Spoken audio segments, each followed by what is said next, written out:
Bonsoir. Ce jour, les responsables du groupe Déclic Citoyen Martinique ont accepté de m'accorder une interview. Donc, je suis actuellement avec le porte-parole de Déclic Citoyen Martinique. Ça fait au moins une semaine que vous êtes en train de mettre la Martinique dans un état de gastro-entérite collective. C'est quoi le projet? Tout d'abord, merci Monsieur Dega d'avoir accepté de nous recevoir déjà, l'interview, et puis merci d'avoir accepté de préserver notre anonymat. C'était très très important. Les premiers surpris de savoir que nous mettons la Martinique dans un état de gastro-entérite, c'est nous-mêmes, hein, c'était pas le but. Ce que nous voulions, c'était faire un déclic chez les citoyens et faire un déclic à leur courage, en fait. C'est ce que nous souhaitions. Pourquoi la Martinique va si mal que ça? Monsieur Dega, vous vivez en Martinique. Vous voyez bien que la Martinique va mal. Vous voyez bien que rien ne va en Martinique. Que ce soit sur un plan politique ou sur un plan social ou sur un plan sociétal ou sur un plan économique ou sur un plan sanitaire ou sur un... Rien ne va, monsieur. Donc voilà, vous commencez, vous êtes dans un anonymat, on va dire. Pourquoi? Mais parce que, pour deux raisons déjà. La première, c'est que nous sommes un mouvement citoyen et que les citoyens n'ont pas un visage, ils ont plusieurs visages. Vous voyez? Alors nous n'allons pas nous concentrer sur un seul visage, sur une personne. C'est pas la personne qui compte, c'est le message qui compte. Donc nous avons voulu être anonymes pour faire bien savoir à la population martiniquaise que nous sommes de leur côté et que nous sommes eux et ils sont nous. Donc voilà, il n'y a pas qu'un seul visage en Martinique, premièrement. Et puis deuxièmement, écoutez, si la démocratie était respectée, si on pouvait s'exprimer librement en Martinique, sans peine de représailles, sans peine de pression, croyez que peut-être, et je dis bien peut-être, nous aurions frappé au grand jour. Mais quand même, je ne vais pas vous laisser dire ça. La France, c'est le pays de droits de l'homme, quoi. La Martinique, c'est la France, quoi. Donc, la liberté, c'est quelque chose d'important. Dans le principe français. La Martinique est française, mais la Martinique, c'est pas la France. La preuve. Il y a plein de choses dans le droit français qui ne s'appliquent pas en Martinique volontairement. Notamment la liberté, l'égalité, la fraternité. Ce sont des principes républicains qui ont peine à s'appliquer en Martinique.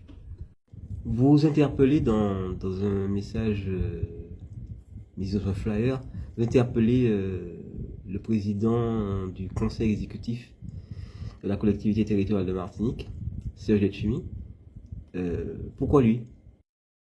Eh bien parce que Serge Letchimy, justement comme vous l'avez si bien dit, est le président de la collectivité territoriale de Martinique, dit le président de la Martinique. Et à ce titre-là, vu toutes les fonctions qui incombent à la CTM, on est obligé de l'interpeller lui, parce que vous m'excuserez, je n'ai pas l'impression que ce monsieur est conscient de tout ce qui se passe en Martinique. J'ai l'impression qu'il est complètement déconnecté de tout ce qui se passe en Martinique. Ça fait quand même 2 ans qu'il est là, il a proposé un drapeau, il a proposé un hymne, et maintenant le créole. Voilà. Et donc, mon capable en créole, par exemple, ça bien, quoi. Nous avons l'habitude de parler créole, nous pas attendre les chimie rivés pour nous puissions parler créole, c'est imbécile. Nous pas besoin, on mettait créole là pour nous puissions parler créole.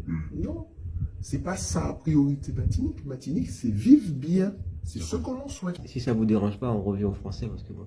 Donc, j'ai une question un peu curieuse. Comment comptez-vous, au-delà du débat, puisque bon, vous parlez de la vie chère, de problème de liberté et compagnie, comment comptez-vous rameuter une population comme la nôtre pour votre événement du samedi matin, samedi 10h? Alors, déjà, Nous pensons que nous n'avons même pas besoin de rameuter, ça doit faire sens. Nous souffrons tellement. Mais monsieur Desgras, vous n'imaginez pas la souffrance qu'il y a dans ce pays, monsieur Desgras. C'est-à-dire, expliquez-moi, je ne connais pas. Vous êtes déjà allé à Fort-de-France un dimanche ou un soir vers 18h pour voir tous les erreurs que nous avons, comment la drogue a frappé dans ce pays, comment les gens sont désœuvrés, comment les gens sont errants dans ce pays. Vous êtes déjà passé là pour voir ça, la ville d'Aimé Césaire. Vous êtes déjà passé, une première chose. Une deuxième chose, vous savez comment les gens sont en souffrance, ils ont du mal à boucler leur fin de mois. Monsieur Desgras, pardon de perdre votre prénom, parce que nous sommes tellement troublés. Vous avez déjà vu comment c'est compliqué pour une prise en charge d'étudiants. Non, monsieur Desgras, il y a trop de problèmes dans ce pays pour que nous n'ayons pas le déclic, pour que nous ne puissions pas bouger, pour que nous ne puissions pas œuvrer pour ce pays. Justement, en parlant de déclic, Oui. vous avez semé la confusion parce qu'il y a quand même, avant vous, il y avait un déclic. Oui, nous sommes vraiment désolés et nous tenons à présenter nos sincères excuses à M. Job. D'ailleurs, nous lui avons adressé une lettre dans laquelle nous nous excusons platement. Et nous sommes très respectueux du travail qu'il fait en Martinique. Néanmoins, nous n'avions pas percuté sur le nom de son parti. Sincèrement, il n'y avait aucune volonté de notre part de créer une confusion. Et c'est vraiment sincère et j'espère d'ailleurs que M. Job, qui a été très impacté de ça, parce qu'on n'a même pas cherché à savoir qui était derrière, on l'a tout de suite accusé de tous les mots. C'est preuve encore qu'il y a un vrai problème dans ce pays, parce que sans preuve, on peut attaquer quelqu'un. Alors, vous nous demandez d'être au grand jour, mais non, regardez. Vous avez utilisé, en étant très moderne, l'intelligence artificielle. Parce que nous sommes en 2023, parce que les technologies sont mises à notre disposition. Nous sommes des jeunes qui vivons avec notre taux déjà. Et puis, deuxièmement, vous savez que dans ce pays, on ne peut pas parler librement. Il y a toujours des attaques. Donc, je sais qu'aujourd'hui, avec l'intelligence artificielle, aucun Martiniquais ne va subir de pression de qui que ce soit. C'était normal d'emmener la nouvelle technologie dans la politique martiniquaise.